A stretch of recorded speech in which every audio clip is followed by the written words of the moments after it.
Ielikt riņķa līniju trīsstūrī, sāksim ar, kas tas ir pieskara, kur ir centrs, tad kādas līnijas mēs varam izmantot, lai viņas atrast, un kāda ir uzkonstruēt šo centru. Ja? Un tad arī atkal pāris piemēri, kāds izskatos dažādos trīsstūros. Tāda pieskara. Pieskara ir tāda līnija, kura burtiski pieskarās riņķa līnijai, un ir tikai viens kopīgs punkts. Nosauksim viņu par punktu A. Un, kas ir baigi interesanti, ka rādījus, kas vilcis ir pret šo punktu kopīgo, ir perpendikulārs pieskarē. Tas ir ļoti svarīgi šis likums. Tiem, kas man nezina, mani sauc Ernests, esmu iegūst 100% matemātikas eksāmenā, 2. vietu valsts olimpiādē un 1. vietu zinātnisko darbu konferencē, bet tagad mans mērķis ir garlaicīgo matemātiku paskaidrot jauniešiem saprotamā valodā.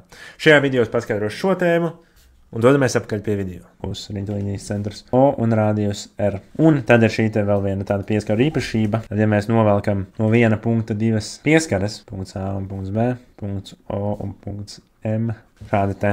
Tad, ja, šie te ir taisni, un ja mēs savienojam O ar M, tad šī te ir bisektrise, šie te ir vienādi, šīs te malas ir vienādas, un, jā, nu, protams, tas nozīmē, ka šie leņķi ir vienādi, bet tas palielam nav vajadzīgs. Nu, šī ir vienādi kā rādījus. Ja? Tāda mums ir, ja, palielam, visbiežāk tiek izmantot šitā pieskaru, kā saka, pieskaru nogriežņi, ja? AM un BM ir pieskaru nogriežņi, un viņi ir vienādi. Okay. Un tad, ja mēs gribam konstruēt ievilkt riņķa līniju, tad ievilkt riņķa līnija, to gan ir daudz grūtāk uzzīmēt. Ievilkt riņķa līnija ir tāda riņķa līnija, kas pieskarās visām, ja, trīsstūra malām. Pieskarās. Ko tas nozīmē? Ka te visur rādījus veidot taisnus leņķus. Ja varētu teikt, ka riņķa līnijas centrs atrodas vienādā attālumā no visām malām. Ja mēs apstāmies apakaļ, apvilktās riņķa līnijas centrs atradās vienādos attālumos no virsotnēm, bet ievilktās riņķa līnijas centrs atrodas vienādos attālumos no malām.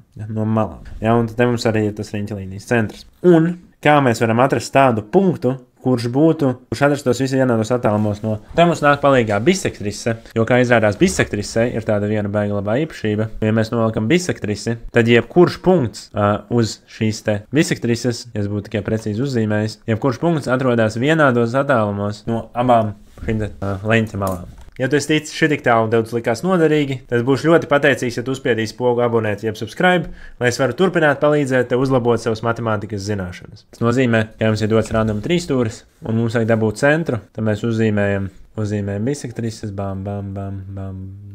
Kāda te uzzīmējam bisektrisi un rekur mēs identificējam riņķa līnijas, ievilktās riņķa līnijas centru, jo tā tad pēc šīs te bisektrišu īpašības tas punkts atrodas vienādos attālumos no visām malām. Okay. Un kā konstruēt bisektrisi? Jā, iepriekšējā daļā mēs skatījāmies, kā konstruēt vidusperpendikulu, tad mēs atkārtosim, kā konstruēt bisektrisi. Un palielam būtībā tas pats, kas ar vidusperpendikulu, tikai mums ir viens papildus solis. Ja mēs novelkam, ka mums šis te leņķis kaut kāds dots, un mums jānovelk bisektrisi. Okay? Ko mēs daram? Mēs sākam ar to, ka mēs uzvelkam vienalga, tagad točni ir vienalga, ieliekam zirkuļu adatu te pa vidu, kur leņķa sākuma, mums novelkam šādu tetri. Tā mums interesē šīs te divas malas, šie divi punkti, un iedomājamies, ka te būtu līnija, un mums viņai būtu jāuzkonstruē vidusperpendikuls. Ja? Tad kā mēs to darījām? Ja? Ir uzzīmējām tādus divus aplīšus, kas iet pāri centram, bet šis ir lielāks. Ja? Galvenais, ka tie aplīšiem jābūt ir vienādiem. Un tad, izvelkot cauri šiem punktiem, mēs iegūstam bisektrisi. Brīnišķīgi. Okay. Un tagad piemēri.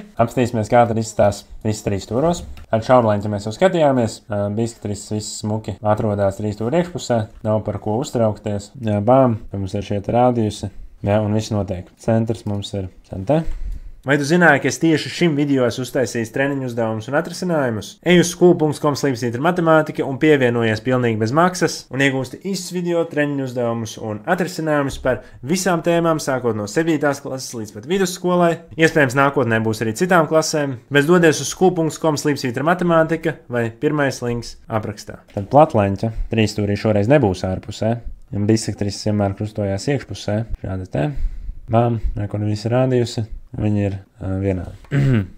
Taisleņķi trīsstūrī būs bišķi interesantāk. Kur šeit 90 grādu leņķis, šeit 45 grādu leņķis. Te mums ir bisektrise un te mums ir bisektrise. Ok, un šeit ir centrs. Un tā, ka mēs novalkam augstumus, tad, kas te ir interesanti, ka mēs iegūstam kvadrātu. Ja? Tad mēs iegūstam taisnstūri, jo trīs leņķi ir taisni. Un tāpēc, ka blakus malas ir vienādas, tad, ja pretējās malas arī ir vienādas, mēs iegūstam kvadrātu. Ja, un atceramies pēc pieskaru īpašības, pieskaru nogriežņi ir vienādi. Ja, šādi te īpaši gadījumi mēs iegūstam, tagad ir taisleņķa trīsstūris. Un tāda regulārs trīsstūris, un atkal tas pats centrs ir tajā pašā vietā, kas ir gan augstums, gan mediāna, gan bisektrise. Te viss ir vienāds. Šādi te centrs tādā vietā, kur mediānu augstumu, bisektrišu kruspunktā. Tātad, ja šitas bija apvilktās riņķelīnijas rādījus, tad šitas būs iekšējās riņķelīnijas rādījus. Ja parasti apvilktās riņķelīnijas rādījus apzīmē lielo R un ievilktās riņķelīnijas ar mazo R, tāpēc, ka tas aplis vienmēr ir mazāks. Jā, un kas te ir interesanti, ka šī kvadrāta malas visas ir vienādas ar šo te mazo rādījusi. Parasti neiezīmē ar zaļo punktu lielo rādījusi. Jā, un mēs dabūjam gan lielo R, gan mazo R. Jā, un atceramies, ka lielo R mēs varējām aprēķināt, ja apvilktās riņķelīnijas 2/3 no augstuma, tādēļ, cik mazais R būtu 1/3 no augstuma. Jā, šāda te ir īpašība. Te nav diezgan. Te nav tāda patīkama veida, kā vienkārši aprēķināt to ievilktās riņķelīnijas rādījus.